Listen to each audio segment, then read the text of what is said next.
The United States government officially shut down on the 1st of October 2025. Once again, well, Congress couldn't agree on budget and the lights went out. Well, not literally, but for a lot of services, it feels like it.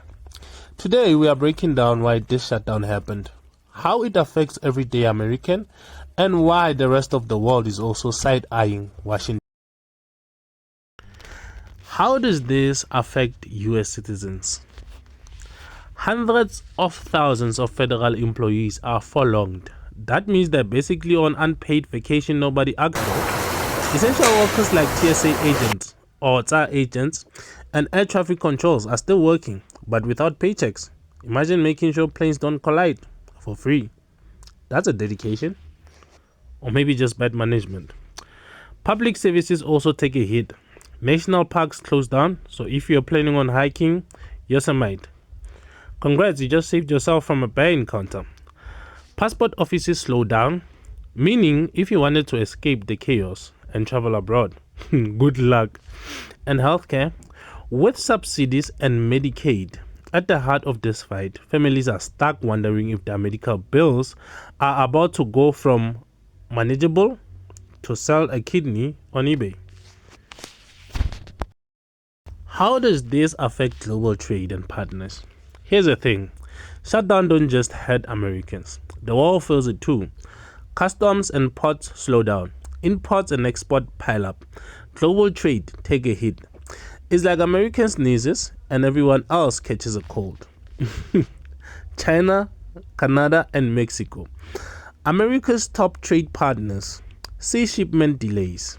South Africa, with its wine, fruit, mineral export, could also feel the slowdown. Basically, if the US government were an online shopper, it just left everyone's cart hanging at a checkout. Meanwhile, investors are watching nervously. Market hate uncertainty. And when Washington can't keep the lights on, the Wall Street starts sweating faster than someone asked to split the dinner bill. Well, this isn't the first shutdown. Since the 1970s, the US has had more than 20 of them. The longest one lasted for 35 days back in 2018 to 2019, and it costed billions. In other words, America has a bad habit of hitting the snooze button on governments and then acting surprised when the alarm goes off or they are late. The 2025 shutdown shows once again that when politicians fight, ordinary people and business pay the price. At home, it's unpaid bills and closed services. Abroad, it's slower trade, nervous investors. And the longer this drags, the more damage it does. And no, you can't fix it with a duct tape and a coffee. Shutdowns are like Netflix cliffhangers.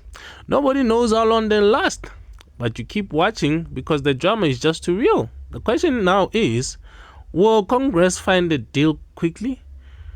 Or are we all stuck waiting for a season finale? Either way, Americans and global partners are left holding their breath. Thanks for tuning in. If you find this breakdown helpful or at least enjoyed my budget jokes, make sure to like, share, and subscribe. And tell me in the comments, do you think shutdowns are just political theater? Or are they slowly hurting American credibility in the world? I'll be reading your takes, preferably while the government's still closed and I can't go hiking anyway.